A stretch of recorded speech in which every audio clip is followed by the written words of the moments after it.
रक्षाबंधन का दिन। ये किस तरह की मानसिकता है उन्नति? इतनी निर्मम, इतनी क्रूर कोई कैसे हो सकती है? और सच बताओ, ये ध्रुव की बात ही नहीं है। ध्रुव का इससे कोई लेना देना नहीं है। रीत तुझसे बदला लेना चाहती थी, तेरा अपमान करना चाहती थी, और मुझे लगता है उसने इसकी प्लानिंग बहुत पहले से शुरू कर दी थी।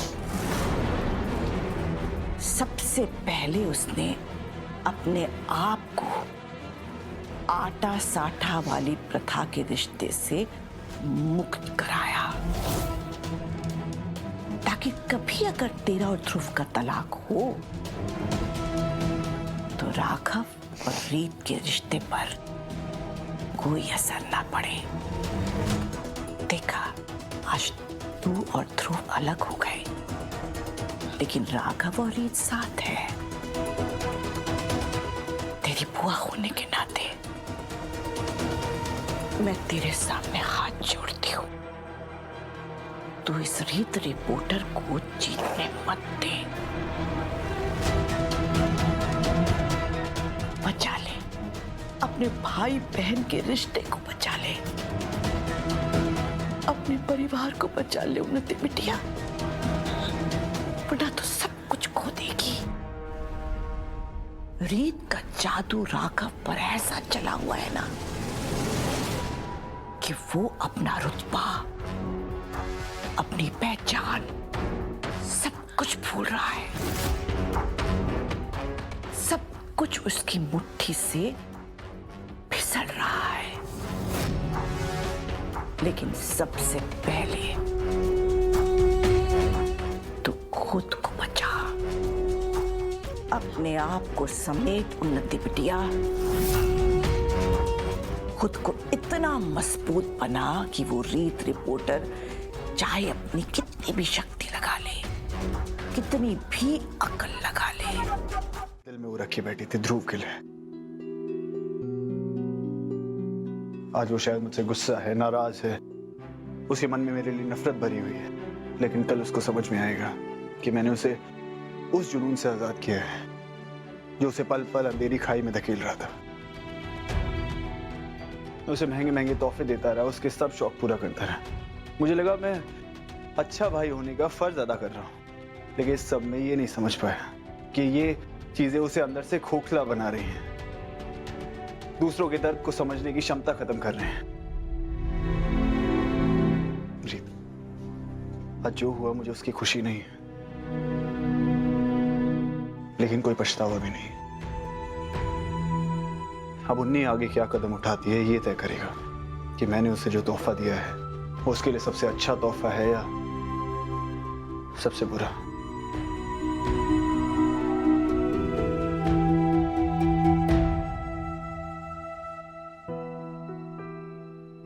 आपको पता है राघव, मैं बहुत लकी हूँ जो मुझे आप जैसे लाइफ पार्टनर मिला है, क्योंकि आप लाखों में नहीं, अब तो करोड़ों में एक है। नहीं रीत, आज रक्षाबंधन के दिन मेरे हाथ में राखी नहीं है, तो मैं तुम्हारी इस बात से एग्री नहीं करता।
तुम ठीक हो? हाँ आप ठीक है? तुम इतनी ऊपर से गिरी कैसे? तुम तो मुझसे आराम से बात कर रही थी। ये क्या, तुम्हें चक्कर आया? तुम्हारा बीपी लो हुआ है? क्या हुआ? पता नहीं, मैं मुझे याद नहीं है राघव। मैं आप बस इतना समझिए कि मेरी आंखों के सामने एकदम से अंधेरा छा गया था। नहीं, एक्चुअली किसी ने मुझे धक्का दिया था।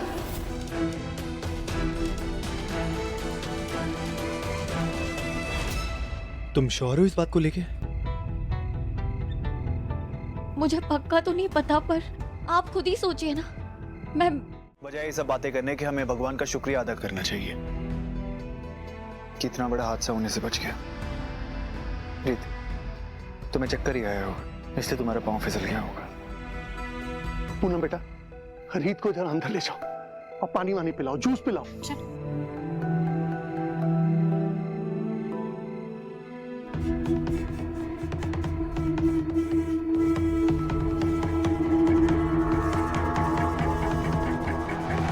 ये सही नहीं है रीत। तुम दूसरों का ख्याल रखते रखते अपना ख्याल रखना ही भूल जाते हो। पूनम भाभी, मैं ठीक हूँ और मुझे बस ये समझ में नहीं आ रहा है कि वो...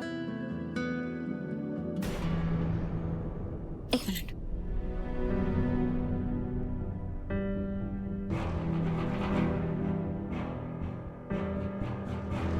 मैं तो मंदिर में थी, दिया जला रही थी, साफ सफाई करा रही थी। कम से कम बुआ जी इस बात तो सच कह रही थी।